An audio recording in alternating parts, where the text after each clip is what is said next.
وقت یاد آ رہا ہے ڈاکٹر مورس بکیل کے بارے میں، اور میں اس کی مثال دینا چاہتا ہوں کہ ڈاکٹر مورس بکیل ایک مشہور سائنسدان اور ڈاکٹر تھے، اور انہیں ملا تھا French academy award in the field of medicine.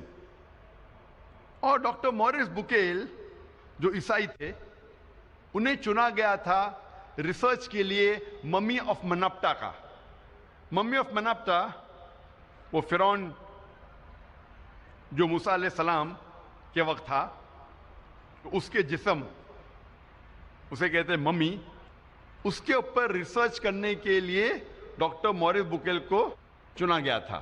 اور کیونکہ ڈاکٹر مورس بکیل عیسائی تھے اور بائبل پڑھ چکے تھے، وہ جانتے تھے کہ موسیٰ علیہ السلام کا پیچھا کرتے کرتے فرعون دریا میں ڈوب گیا تھا۔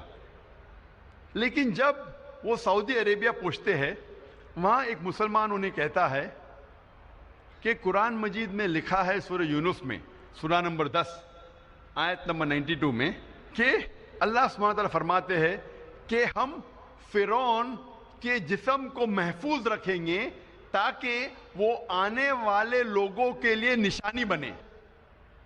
جب مورس بکیل کو یہ پتا چلا کہ قرآن مجید 1400 سال پرانی کتاب ہے، اس میں یہ لکھا ہے کہ ہم فرعون کے جسم کو محفوظ رکھیں گے تاکہ آنے والے لوگوں کے لیے نشانی بنے، وہ چونک گئے، اور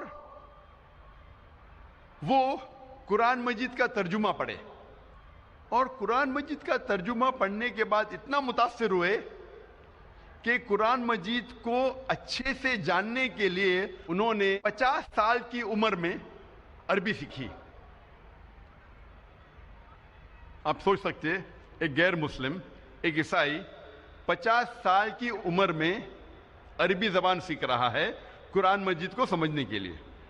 اور قرآن مجید کی تحقیق کرنے کے بعد انہوں نے ایک کتاب لکھی، بائبل، قرآن اور سائنس۔ تحقیق کے بعد ڈاکٹر مورس بکیل نے اپنی کتاب میں یہ لکھا کہ قرآن مجید میں کئی آیتیں ہیں جو سائنس اب ایڈوانس ہونے کے بعد جاننے لگی، جو قرآن مجید میں 1400 سال پہلے لکھا ہے۔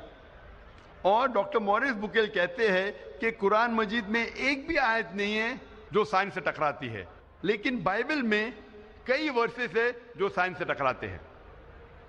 یہ مثال دینے کی یہ وجہ ہے میری، یہ کہنے کے لیے کہ ایک غیر مسلمان عیسائی 50 سال کی عمر میں عربی زبان سیکھتا ہے قرآن مجید کو بہتر سمجھنے کے لیے۔ الحمدللہ کچھ سال بعد اللہ سبحانہ ڈاکٹر مورس بکیل کو ہدایت دیتے ہیں، اور الحمدللہ مرنے کے پہلے ڈاکٹر مورس بکیل نے اسلام قبول کیا تھا۔ تو عمر کبھی بھی وجہ نہیں ہے ایک انسان کو اچھے کام سے روکنے کے لیے، لیکن ہر مسلمان کو ڈاکٹر مورس بکیل جیسا جذبہ نہیں ہوگا، لیکن پھر بھی ان کے پاس بہانہ نہیں ہے۔